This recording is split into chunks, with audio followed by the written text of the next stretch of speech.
Kumusta na po kayo mga kaibigan at mga kababayan? Ito po ang inyong lingkod, ang kapatid na Michael Sandoval sa palatuntunang Daan ng Buhay. Ang programa pong ito ng Iglesia ni Cristo ay hinango po namin mula po sa talata ng Biblia. Kaya ito po ay hindi kuro-kuro o palapalagay. Sa Kawikaan, sa 6:23, ay ganito po ang nilalaman ng nasabing talata. Babasahin po natin mga kaibigan at mga kababayan.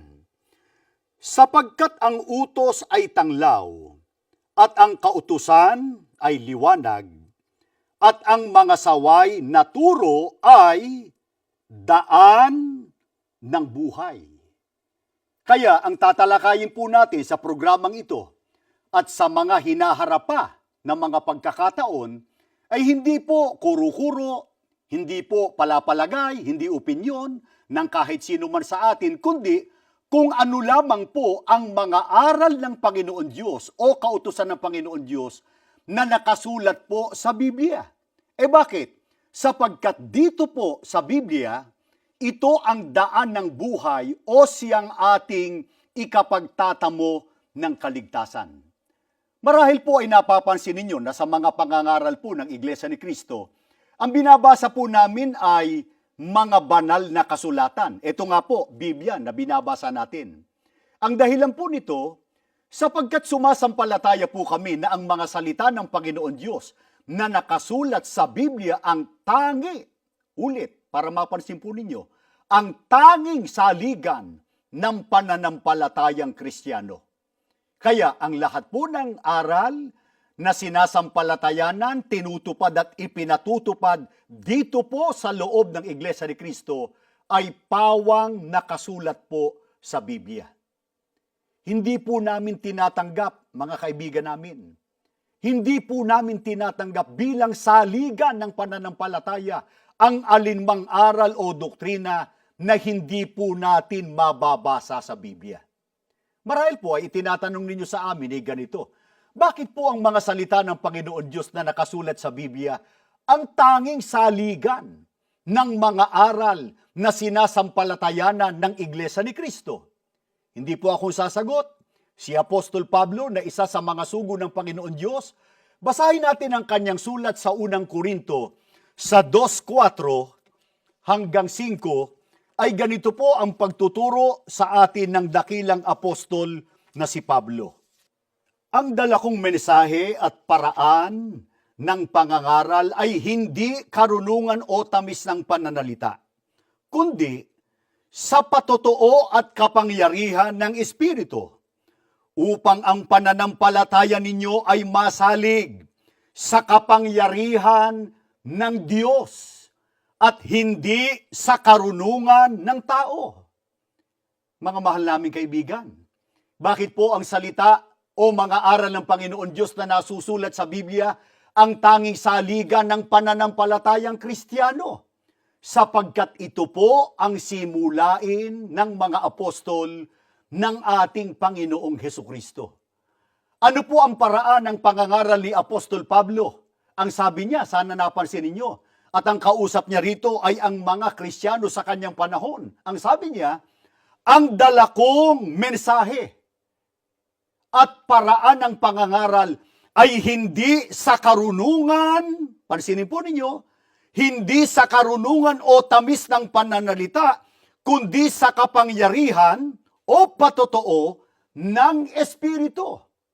Bakit po mahalaga na ito ang dapat nating maging patakaran? Sapagat ang sabi niya, upang ang pananampalataya ninyo ay masalig sa kapangyarihan ng Diyos at hindi sa karunungan ng tao.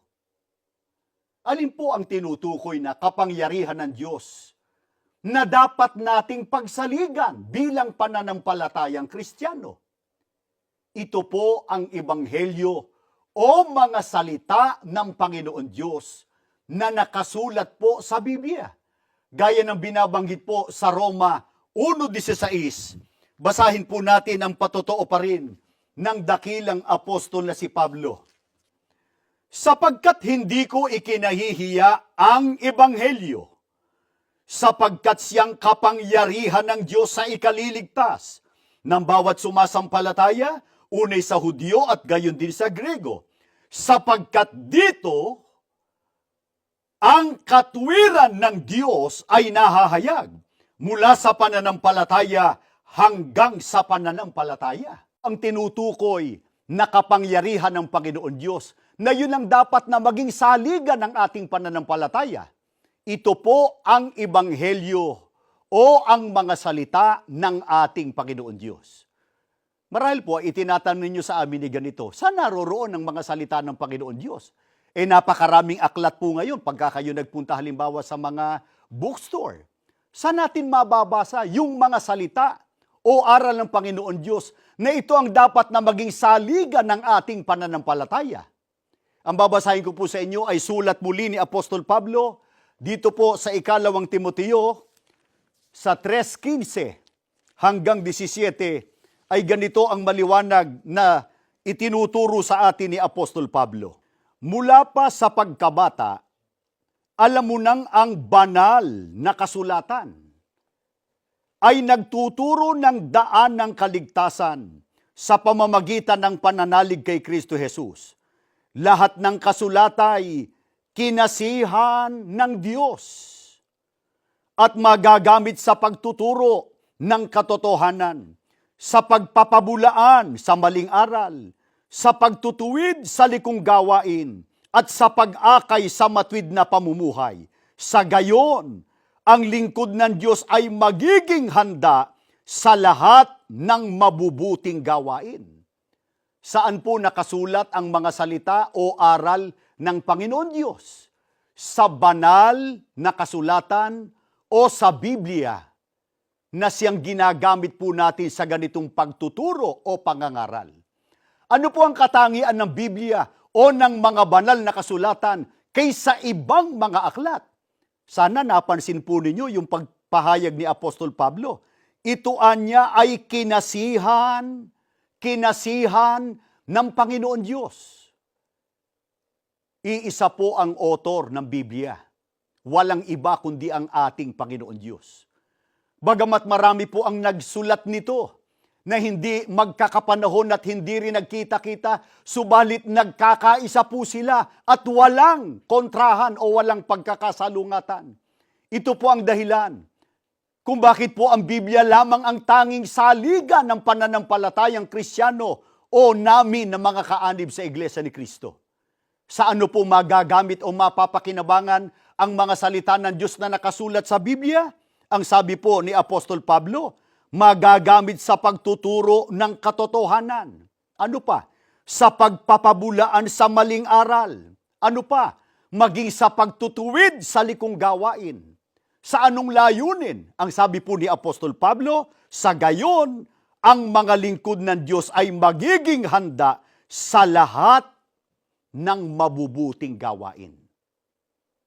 Kaya, ayon din po sa Biblia. Masama po ba na ang ating pananampalataya ay masalig sa iba? Sa halip na sa Biblia lang. Yung aral lang ng Diyos na nakasulat sa Biblia ang dapat sundin pagka ang pag-uusapan ay pananampalatayang Kristiyano. Pero iba ang pinagsaligan. Hindi naman utos at aral ng Panginoon Diyos. Masama ho ba yun? Hindi po kami ang sasagot.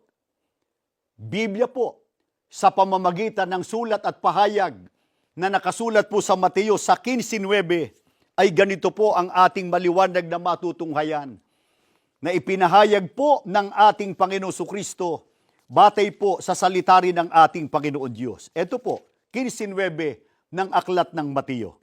Datapwat, walang kabuluhan ang pagsamba nila sa akin, na nagtuturo ng kanilang pinakaaral ang mga utos ng mga tao. Bakit po napakasama na ang pagsaligan ng pananampalataya ay ang mga aral at utos ng tao, hindi aral ng Panginoon Diyos? Sapagkat sinabi po ng Panginoon Diyos na ang pagsambang nakasalig sa aral at utos ng tao, ang sabi ng Diyos, ay walang kabuluhan.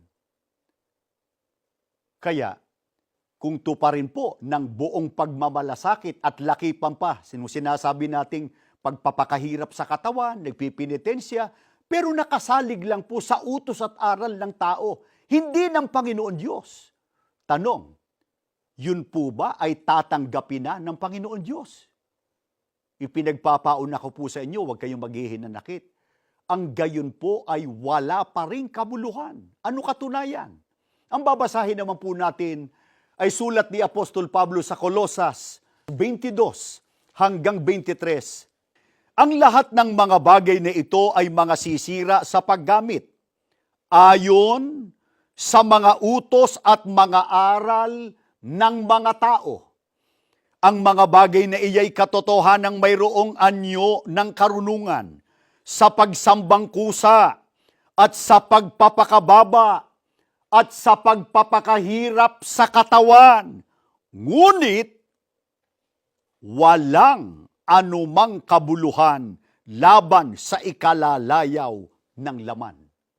Kung lakipan po ng pagpapakasakit, pagpapakahirap sa katawan, ang pagsamba, pero nakasalig lang, nakabatay lang po sa utos at aral ng tao. Tanong, magkakaroon po kaya ito ng kabuluhan? Tiniyak po ng mga apostol na ang gayon-an niya ay walang kabuluhan. Kahit pahirapan pa ang katawan, kahit ang pagsamba ay kusa, nagpapakababa, pero tinitiyak po, ipinagdidiinan po namin, ang lahat po ng ito ay walang kabuluhan. Kaya dito po sa loob ng Iglesia ni Cristo, taas noo na masasabi po namin sa inyo, taas noo at buong katapatan na hindi po kami hinahatulan ng aming budhi. Lahat po ng aral o doktrina na aming sinusunod ay pawang nakabatay po sa Biblia. Marahil, ito naman po ang sasabihin ng iba, walang pangkating pangrelihiyon na nag-aangkin na sila ay Kristiyano, na sila ay aamin na ang sinusunod na aral nila at utos at sinasampalatayanan ay wala sa Biblia. Tanong, sino po ang bagamat maaaring gumagamit ng Biblia pero nasahanay pa rin, nasahanay na ang kanilang sinusunod ay hindi po utos at aral ng Panginoon Diyos? Abangan po ninyo. Huwag po kayong bibitiw. At yan ang ating tatalakayin sa atin pong pagbabalik.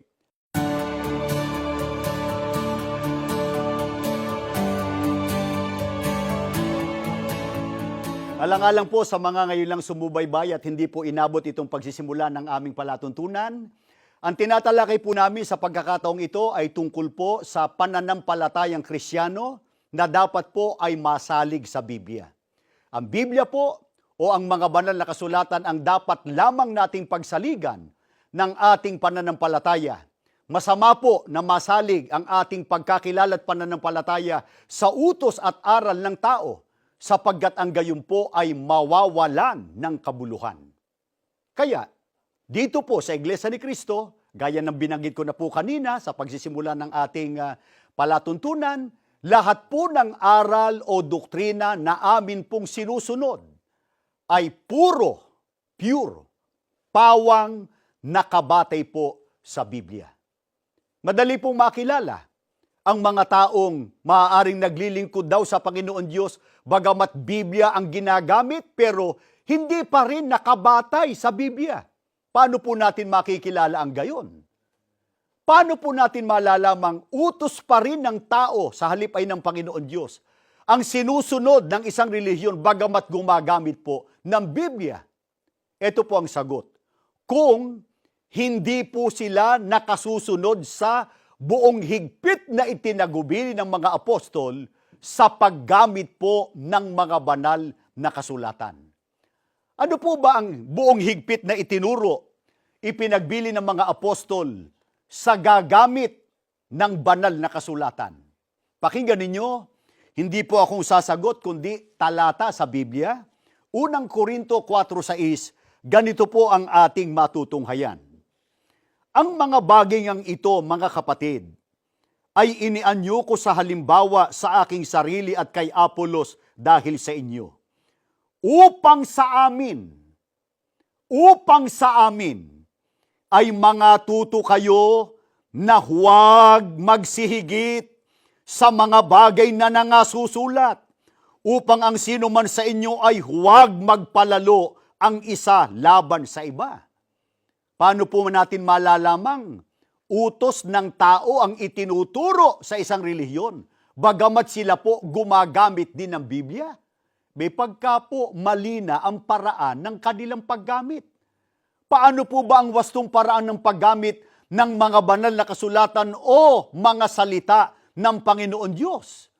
Kailangan po, ang sabi ni Apostol Pablo, sa amin ay matuto kayo na huwag magsihigit sa mga bagay na nasusulat. Kaya sana wag naman pong magdaramdam sa amin yung mga sumusubaybay sa amin na hindi po kayo kaanib sa Iglesia ni Cristo. Ito po sasabihin namin sa inyo. Kapag wala po sa Biblia ang itinuturo sa inyo ng inyong mga ngaral, humihigit na, nagdaragdag na po ang gayon sa nasusulat. Kapag humigit po sa nasusulat, hindi na po ito ang aral ng Panginoon Diyos, kundi aral o doktrina lamang po ng tao. Kaya inuulit-ulit ko po at hindi po ako magsasawang sabihin ito sa inyo.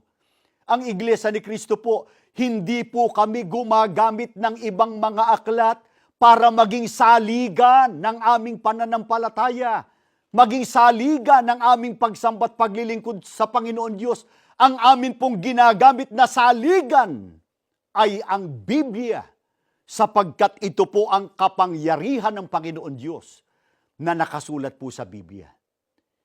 Hindi po kami lumilikha o lumikha. Hindi po kami umiimbento o umimbento ng sariling doktrina. Ang lahat po ng aral na sinasampalatayanan po ng Iglesia ni Cristo ay pawang nakabatay at mababasa po natin sa mga banal na kasulatan. Ano po ang katangian ng mga tunay na tagapangaral ng salita ng Panginoon Diyos? At sana, ito po ang inyong suriin, tignan sa inyong mga ngaral, para kayo po makarating sa tunay na pagkakilala at pananampalataya. Ang binasa po natin kanina ay unang Korinto 4:6. Diyan din po sa unang Korinto, nasulat din ni Apostol Pablo. Ngayon naman po ay mga talatang 1 hanggang 2. Ipalagay nga kami ng sino man na mga ministro ni Kristo at mga katiwala ng mga hiwaga ng Diyos. Bukod dito'y kinakailangan sa mga katiwala na ang bawat isa ay maging tapat. Ano po ang katangian ng mga tunay na ministro na siyang pinagkatiwalaan ng hiwaga? Mangaral, magturo ng salita ng Panginoon Diyos. Ang mga tunay na ministro po ng Panginoon Diyos, katulad ni Apostol Pablo, ay tapat, inuulit ko po, tapat sa pangangaral ng mga salita ng ating Panginoon Diyos. Tangi po sa pagdaragdag. Ano pa ang hindi kailanman ay gagawin ng mga tapat na tagapangaral o ministro ng Panginoon Diyos? Bawal din pong magbawas. Sapagkat ganito ang tagubilin po sa Deuteronomio, sa 12:32. Kung anong bagay ang iniuutos ko sa iyo, ay siya mong isasagawa. Huwag mong dadagdagan ni babawasan. Kaya kung paanong mahigpit po na ipinagbabawal ng Panginoon Diyos ang magdagdag sa kanyang mga utos o mga salita niya na nakasulat sa Biblia, ano rin po ang buong higpit na ipinagbabawal niya? Bawal din po ang magbawas sa mga ito. Kaya letra por letra, anong buong higpit na tagubilin niya? Ang sabi ng Panginoon Diyos, kung anong bagay ang iniuutos ko sa iyo ay siya mong isasagawa, huwag mong dadagdagan, huwag daragdagan, huwag ding babawasan. Ano po ang pasya ng Panginoon Diyos? Hindi po kami, ang Diyos ang nagpapasya nito. Ano po ang pasya ng Panginoon Diyos sa sino mang magdaragdag o kaya ay magbabawas sa kanyang mga salita na nakasulat sa Biblia? Ang babasahin po natin nakasulat po sa Apokalipsis sa 22, 18 hanggang 19. Aking sinasaksihan sa bawat taong nakikinig sa mga salita ng hula ng aklat na ito. Kung ang sino man ay magdagdag sa mga ito, ay daragdagan siya ng Diyos ng mga salot na nakasulat sa aklat na ito. At kung ang sino man ay mag-alis sa mga salita ng aklat ng hulang ito, ay aalisin ng Diyos ang kanyang bahagi sa punong kahoy ng buhay at sa bayang banal na nangakasulat sa aklat na ito. Ano po ang pasya ng Panginoon Diyos sa sino mang magdaragdag sa kanyang aral o salita na nakasulat sa aklat na ito o sa Biblia? Ang sabi po sa talata ng Biblia ay silaan niya'y daragdagan ng salot ng Panginoon Diyos. Kaya hindi humaliligtas. Paano kung mag-alis o magbawas? Anong pasya? Ngayon pa lang. Tinitiyak po sa talata ng Biblia, ang gayunan niya ay aalisin ang kanyang bahagi sa punong kahoy ng buhay at sa bayang banal. Kaya hindi po papasok sa bayang banal para magtamo ng buhay na walang hanggan. Kaya kung paanong masama ang magdagdag, masama rin po ang magbawas sa mga salita ng Diyos na nakasulat po sa Biblia. Inuulit ko, sa Iglesia ni Cristo po na inyong sinusubaybayan sa pagkakataong ito, ang buong katapatang itinuturo, tinutupad at ipinatutupad po dito ay nakabatay sa mga utos at aral ng Panginoon Diyos na nasusulat po sa Biblia. Doktrina, aral, tinutupad po dito, walang labis, walang kulang. Ano pong ipinag-uutos ng Panginoon Diyos? Para tayong lahat makapagtapat sa utos niya. Walang dagdag, walang bawas, walang labis, walang kulang. Magkasya po tayong lahat sa kung ano ang nakasulat. Bakit? Sapagkat tinitiyak sa Biblia, sapat yun para tayo ay magtamo ng kaligtasan. Pakinggan nyo sa Juan, sa 20:30 hanggang 31. Ganito po ang sinasabi sa atin. Gumawa rin nga si Jesus ng iba't ibang maraming tanda sa harap ng kanyang mga alagad, na hindi na nga susulat sa aklat na ito. Ngunit, ang mga ito ay nangasulat upang kayo'y magsisampalataya na si Jesus ay ang Kristo, ang anak ng Diyos. At sa inyong pagsampalataya, ay magkaroon kayo ng buhay sa Kanyang pangalan. Sapat po ang Biblia. Sapat po ang mga nakasulat dito para tayo ay makatiyak sa buhay na walang hanggan. Ano sabi po sa talata ng Biblia? Sa inyo anyang pagsampalataya ay magkaroon kayo ng buhay. Kaya sana sa lahat po ng inaabot itong aming palatuntunan, masapatan po tayo kung anong nakasulat sa Biblia. Huwag naman po kayong magdaramdam o maghihinanakit sa amin. Hindi tayo dapat sumampalataya sa mga tradisyon, o kaya po doon sa mga salit-saling sabi, o kaya doon sa mga alamat, yung mga katang-isip, o kaya yung iba't ibang mga doktrina o aral na inimbento, na maging saligan ng pananampalatayang Kristiyano. Mapanganib po ang gayong paglilingkod sa Diyos. Kung gusto nating makasiguro sa kaligtasan, ang dapat po nating pagsaligan lamang na doktrina o aral, masapatan tayo sa mga katotohanang nakasulat po sa Biblia. Kaya nang magturo po si Apostol Pablo, ano ang itinuro ni Apostol Pablo? Karagdagang kaalaman po para sa ating lahat, para tayo masapatan sa Biblia. Tito 1:14, na huwag mga kinig sa mga katha ng mga Hudyo at sa mga utos ng mga tao na nangagsisisinsay sa katotohanan. Bakit po hindi tayo dapat sumampalataya sa mga salit-saling sabi, sa mga katang-isip ng tao? Sapagkat tinitiyak po ni Apostol Pablo, ang mga ito ay sinsay, lihis sa katotohanan. Paglihis po sa katotohanan, hindi po natin ito pakikinabangan sa pagtatamo ng kaligtasan.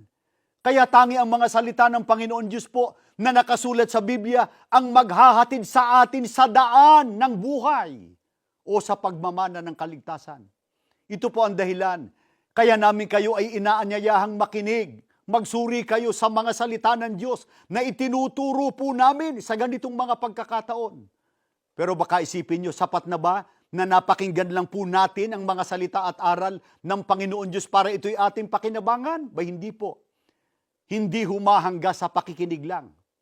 Pakinggan ninyo ang mababasa po natin sa Santiago 1:25. Ngunit, ang nagsisiyasat ng sakdal na kautusan, ang kautusan ng kalayaan at nananatiling gayon, na hindi tagapakinig na lumilimot, kundi tagatupad na gumagawa ay pagpapalain ng taong ito sa kanyang ginagawa. Sapat na po bang nakinig lang tayo ng utos at aral ng Panginoon Diyos? Hindi po. Hindi po sapat na tagapakinig, kundi kailangan po ay tagatupad na gumagawa. Kaya yung aral na napapakinggan dapat po ay sinusunod. Gaano po ito kahalaga? Tiniyak po, batay sa talata ng Biblia, pagpapalain ang taong ito sa kanyang ginagawa. Kaya pagka tayo po ay tinuturuan ng aral ng Panginoon Diyos, inaakay tayong sumunod sa mga ito. Hindi tayo inaapi. Hindi po tayo sinasagkaan ng tinatawag na kalayaan. Hindi po. Kundi tayo po ay itinutulak lamang para matamo natin ang pagpapala ng Panginoon Diyos. Hindi po ba't ang pinakadakilang pagpapala ay kaligtasan na ating inaasam? Yung pagtatamo ng buhay na walang hanggan at pananahanan po sa piling ng Panginoon Diyos at ng ating Panginoong Sukristo pagdating ng araw ng paghukom.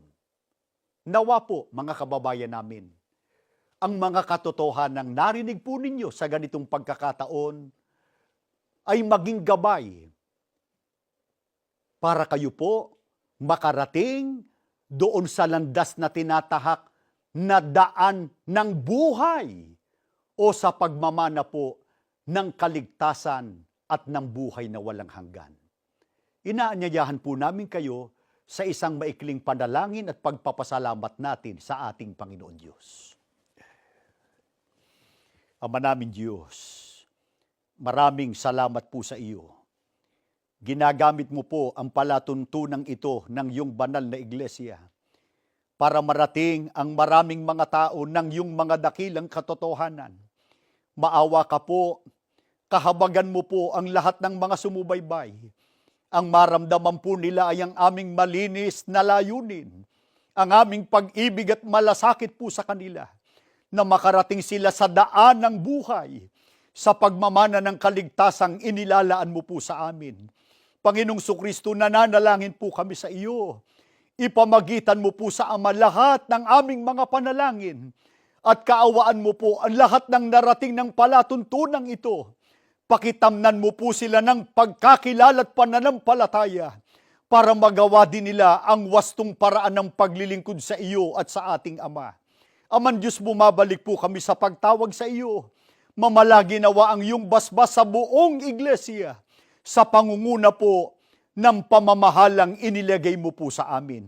Hinihiling po namin ang lahat ng ito sa pamamagitan po ng aming Panginoong Hesukristo. Amen.